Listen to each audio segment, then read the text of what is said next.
अब हम लोग कूलम्स कांस्टेंट के की यूनिट्स के बारे में जानेंगे। यूनिट्स ऑफ के, चूंकि K equal to F into r square by Q1 into Q2, इसलिए ऐसा यूनिट ऑफ के क्या हो जाएगा? फोर्स का न्यूटन, आर का मीटर तो मीटर स्क्वायर, अब कूलम इंटू कूलम तो कूलम स्क्वायर। अब dimensional formula DF, dimensional formula of K, ये क्या हो जाएगा? फोर्स का dimensional formula mL/-2 into r square का L square divided by charge का A इंटू टी और फिर चार्ज का A इंटू टी। इससे यह आ गया mL³ T-4 A-2। या इसको, क्योंकि करंट के लिए डायमेंशनल फार्मूला ए भी लिखा जाता है और आई भी लिखा जाता है, इसलिए इसको ऐसे भी लिखा जा सकता है mL³ T-4 I-2। अब इसमें जो इक्वेशन नंबर 2 में जो एप्सिलॉन नॉट आया है, इस एप्सिलॉन नॉट का क्या वैल्यू होता है? तो एप्सिलॉन नॉट का वैल्यू होता है 1/36 पाई इंटू 10⁹9 कूलम्ब स्क्वायर पर न्यूटन मीटर स्क्वायर। यानी एप्सिलॉन नॉट का यूनिट होता है कूलम्ब स्क्वायर पर न्यूटन मीटर स्क्वायर। यानी के का जो यूनिट आया है उसी का उल्टा कर देने पर एप्सिलॉन नॉट का यूनिट मिल जाएगा। क्यों कि यहां से के का वैल्यू, एप्सिलॉन नॉट का जब वैल्यू निकालेंगे तो के नीचे आ जाएगा, एप्सिलॉन नॉट यहां आ जाएगा, इसलिए ये के नीचे आ जाएगा और इसीलिए इसका यूनिट इसका उल्टा हो जाएगा, यानी कूलम्ब स्क्वायर पर न्यूटन मीटर स्क्वायर। इसका वैल्यू निकालने पर 8.854 इंटू 10⁻⁻12 कूलम्ब स्क्वायर पर newton metre square. Therefore K equal to 1/4 pi epsilon nought equal to 1/4 pi epsilon nought का वैल्यू बिठाया 1/36 पाई इंटू 10⁹9, ये ऊपर चला जाएगा, 4 पाई 36 पाई कट जाएगा तो 9 बच जाएगा into 10⁹9। Therefore this is equal to 9 into 10⁹9 newton metre square पर कूलम स्क्वायर इन ऐसा यूनिट में ये होगा। Therefore F इक्वल टू 9, इस K के जगह पर कितना बैठा है तो 9 इंटू 10⁹9 तो Q1 into Q2 by r square. इसको इक्वेशन नंबर 3 कर लिया और ये SI यूनिट, ये SI यूनिट होगा।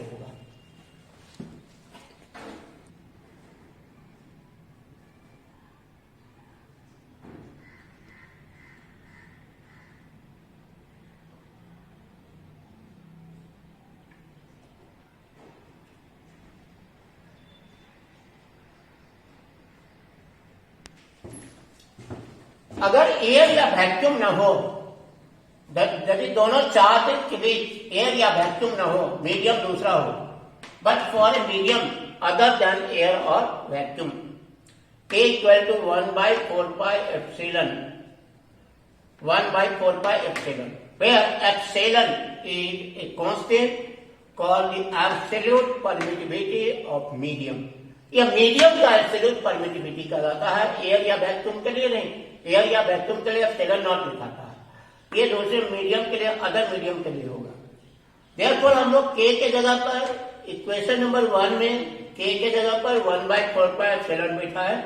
Therefore F equal to 1/4 pi epsilon into Q1 Q2 by r square, equation number 4। लेकिन फिर इस एप्सिलॉन का वैल्यू क्या, एप्सिलॉन क्या होता है? But epsilon equal to epsilon not into epsilon r, जिसमें एप्सिलॉन को कहते हैं absolute permittivity of medium. Epsilon nought क्या हुआ? Absolute permittivity of free space और वैक्यूम, या फ्री स्पेस या वैक्यूम का। फ्री स्पेस का मतलब हुआ वैक्यूम, फ्री स्पेस, वैक्यूम या एयर का एब्सोल्यूट परमिटिविटी एप्सिलॉन नॉट होता है। और एप्सिलॉन आर कहलाता है relative permittivity of medium, medium का relative permittivity.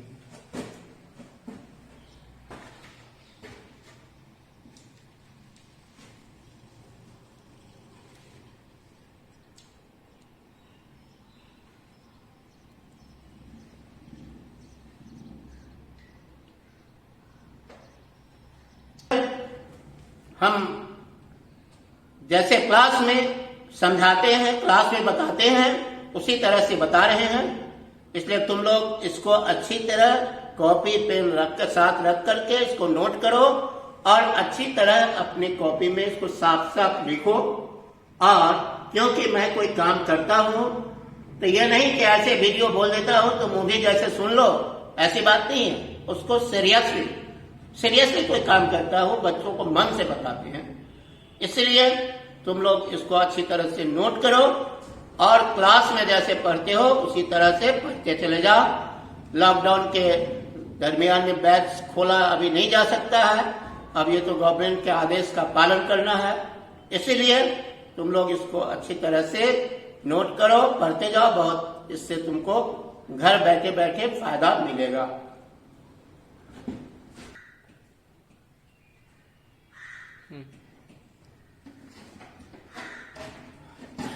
From above relation, ऊपर के रिलेशन से अभी हम लिखे थे epsilon equal to epsilon not epsilon r, therefore epsilon by epsilon nought equal to epsilon r. तो इस एप्सिलॉन आर को पूछता है, कभी कभी शॉर्ट क्वेश्चन में पूछता है कि define relative permittivity. Relative permittivity को डिफाइन करो। इसका डेफिनेशन क्या हुआ? Ratio of absolute permittivity of medium to the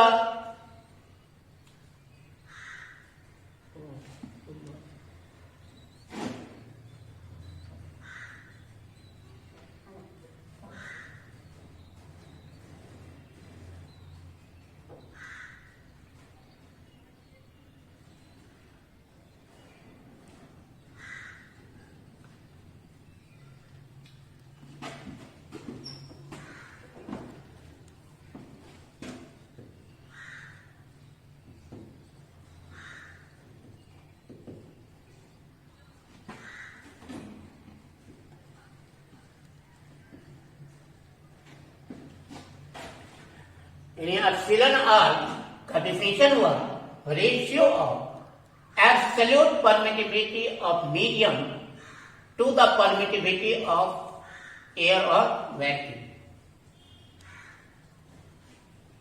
for air और वैक्यूम, एयर या वैक्यूम के लिए रिलेटिव परमिटिविटी का वैल्यू 1 होता है। Therefore epsilon equal to epsilon naught for air और वैक्यूम। एयर या वैक्यूम के लिए एप्सिलॉन का मान एप्सिलॉन नॉट के बराबर होगा। Again F air equal to 1/4, air के लिए यदि हम लेते हैं तो के जगह पर 1/4 pi epsilon not into Q1 Q2 by R square. And for medium, medium के लिए F medium equal to 1/4 pi epsilon not epsilon R into Q1 Q2 by R square. Therefore, अगर इसको हम डिवाइड करेंगे तो F air by F medium equal to epsilon naught. इसलिए epsilon r का value आ गया। Therefore, एप्सिलॉन आर का वैल्यू हो गया F air by F medium. यानी यह इसको इस तरह से भी डिफाइन किया जा सकता है कि ratio of force between the two charges in air और vacuum to the force between the same two charges in medium separated by same distance। अगर दो चार्जेज को एयर में रखा जाए कुछ दूरी पर तब उसके बीच फोर्स, और उन्हीं दोनों चार्जेज को जब हम मीडियम में रखें उसी उतने ही डिस्टेंस पर तब जो फोर्स लगेगा, इस दोनों फोर्स का जो रेशियो होगा वह एब्सोल्यूट परमिटिविटी के बराबर होगा, है ना। इसलिए इस बच्चे इस बात को समझ लो कि यह एप्सिलॉन आर दोनों डिफिनेशन के मुताबिक ये एक रेशियो है same type of physical quantities का, समान सेम टाइप के फिजिकल क्वांटिटीज का रेशियो है। अब इसी में एक पॉइंट हम लिखे हैं कि एप्सिलॉन आर का यूनिट और डायमेंशन नहीं होता है। क्यों नहीं होता है? तो इसको हम लिखते हैं since epsilon r being the ratio of two same physical quantity, ratio of two same physical quantities, to same type of physical quantities, to same type of physical quantities, so it is unitless and dimensionless। इसलिए अगर ये दो same type of physical quantity का ratio है तो जो unit और dimension ऊपर लिखाएगा वही यूनिट और डायमेंशन नीचे लिखाएगा। इसलिए ऊपर नीचे कैंसिल हो जाएगा, इसलिए इसका न कोई यूनिट होगा न ही कोई डायमेंशन होगा। इसलिए epsilon not unit less and dimension less होता है। अब यूनिट ऑफ एप्सिलॉन या एप्सिलॉन नॉट क्या होगा? जो के का यूनिट होता है उसी का उल्टा हो जाएगा। क्यों? इनवर्स हो जाएगा, उल्टा हो जाएगा। क्यों? कि हम लोग जानते हैं कि F इक्वल टू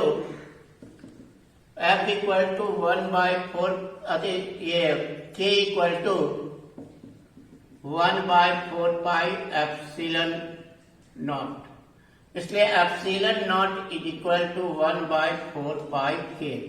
इसलिए जो K का यूनिट और डायमेंशन होगा उसी का इनवर्स होगा एप्सिलॉन नॉट या एप्सिलॉन का यूनिट। तो K का होता है न्यूटन मीटर स्क्वायर पर कूलम स्क्वायर।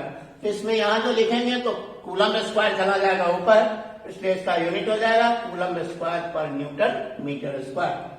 और डायमेंशनल फार्मूला भी उसी का उल्टा हो जाएगा, इसलिए डायमेंशनल फार्मूला ऑफ एप्सिलॉन और epsilon naught is equal to m-1 l-3 t-4 a square और m-1 l-3 t4 i square. ए के बदले आई भी लिखा जा सकता है।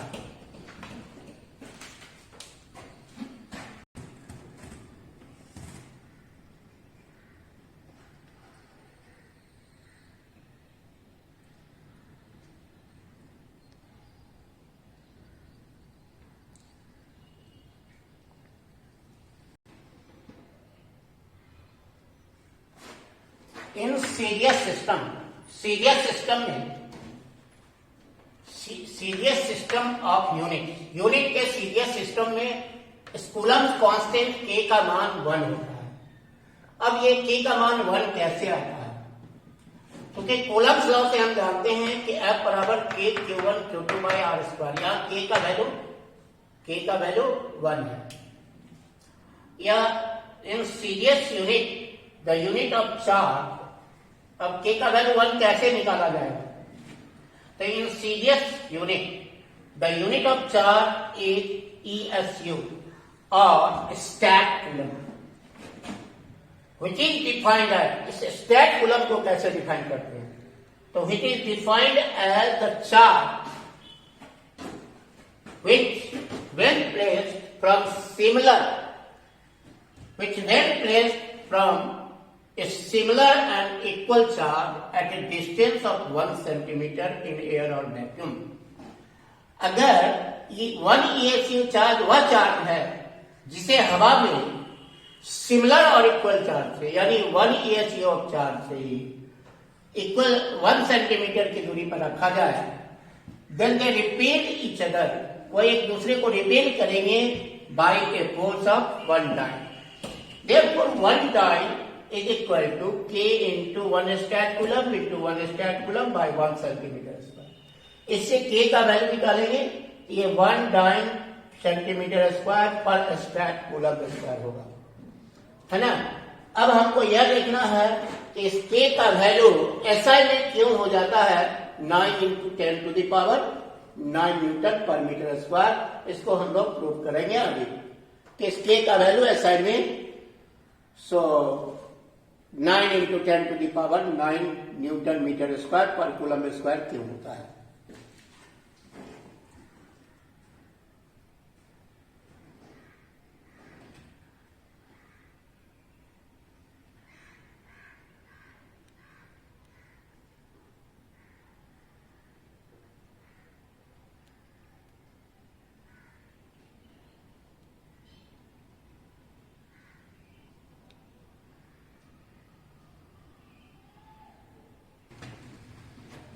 अब हम लोग यह देखना है कि why the value of K in SI unit equal to 9 into 10 to the power 9 newton metre square पर कूलम्ब स्क्वायर। इसको हम इस तरह से प्रूव करेंगे क्योंकि इन सीरियस यूनिट हम लोग देख चुके हैं कि K का value 1 dyne centimetre square by 1 stat coulomb का स्क्वायर। अब इस डाइन को न्यूटन में हम लोग बदलेंगे तो एक dyne 10 to the power -5 newton होता है और सेंटीमीटर को मीटर में बदले तो 10 to the power -2 metre, 1 centimetre 10 to the power -2 metre, उसका स्क्वायर है तो स्क्वायर दिए, डिवाइडेड बाय 1 स्टेट कूलम का वैल्यू कूलम में होता है, 1 stat coulomb 1/3 × 10 to the power 9 coulomb का स्क्वायर, ये हो जाएगा 1 × 10 to the power -5 newton × 10 to the power -4 metre square, divided by 1/9 × 10 to the power 18 हो जाएगा कूलम स्क्वायर, इसको ये चला जाएगा ऊपर, तो 9 × 10 to the power 18 × 10 to the power -9 newton metre square पर कूलम स्क्वायर। Therefore K का वैल्यू, therefore K equal to 9 × 10 to the power 9 newton metre square पर coulomb square. Therefore in SI unit K equal to 9 × 10 to the power 9 newton metre square पर coulomb square. तो K का value CGS system में 1 dyne पर centimetre, 1 dyne centimetre square by 1 stat coulomb square होता है, और SI में 9 × 10 to the power 9, इसी K का value 9 × 10 to the power 9 newton metre square पर कूलम स्क्वायर होता है।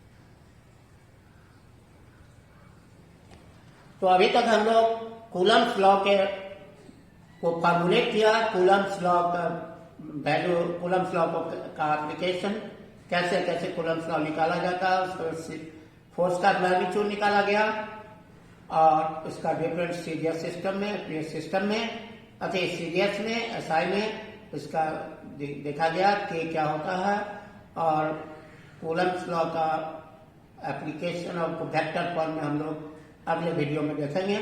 वेक्टर फॉर्म में कूलम्स लॉ कब अट्रैक्टिव होगा, कब रिपल्सिव होगा, उसके लिए क्या कंडीशंस बनता है। उसके बाद हम लोग देखेंगे कि कूलम्स लॉ में और gravitational force, gravitational Coulomb's force में और ग्रेविटेशनल फोर्स में क्या रिलेशन आता है, मतलब उसको दोनों के बीच डिस्टिंक्शन क्या है वो देखेंगे। उसके बाद ये बताएंगे कूलम्स लॉ कौन किस तरह का फोर्स है, किस तरह का फोर्स है, कब वैलिड है, मतलब लिमिटेशंस ऑफ कूलम्स लॉ बताएंगे, और ये किस तरह का फोर्स का नेचर होता है इसके बारे में बताएंगे नेक्स्ट वीडियो में।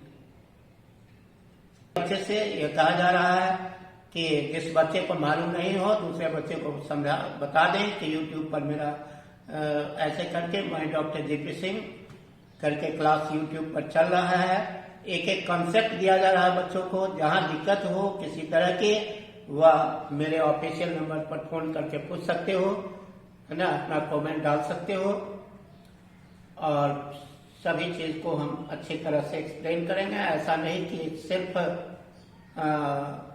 वीडियो देख लो बस हो गया, उससे कुछ नहीं। जैसे तुम क्लास में कॉपी और पेन लेकर के नोट्स तैयार करते हो उसी तरह से तैयार करते जाओ। इस लॉकडाउन की स्थिति में सो हम लोग क्लास इस माध्यम से आगे बढ़ा रहे हैं, धीरे धीरे बढ़ाएंगे। जो कि सरकार के ही ऐसे नियम है तो दुनिया ही बंद है, सब जगह बंद है, तो ऐसा नहीं है, क्लास के लिए कोई चिंता करने की जरूरत नहीं है। ये मत समझना कि मेरा सिलेबस बहुत पीछे जा रहा है, ये ऐसा कुछ नहीं होगा। हम ऐसे YouTube के माध्यम से पहले कुछ तुम लोगों को मदद करते जाएंगे, आगे बढ़ते जाएंगे, जितना हम बढ़ जाएंगे। उसके बाद जब क्लास खुलेगा तो हम लोग इसका दुगुना मेहनत करेंगे और ज्यादा से ज्यादा से कम समय में। दूसरी बात, एग्जाम का डेट जब सरकार ही ऐसे किए हुए है तो एग्जाम का डेट उसको बढ़ाना ही पड़ेगा। जैसे कि देख लो नीट का या ये जेईई मेंस का एग्जामिनेशन डेट बढ़ रहा है, उसी तरह से बढ़ना ही है। सिलेबस पीछे नहीं होगा, समय पर पूरा हम लोग सिलेबस कंप्लीट करेंगे।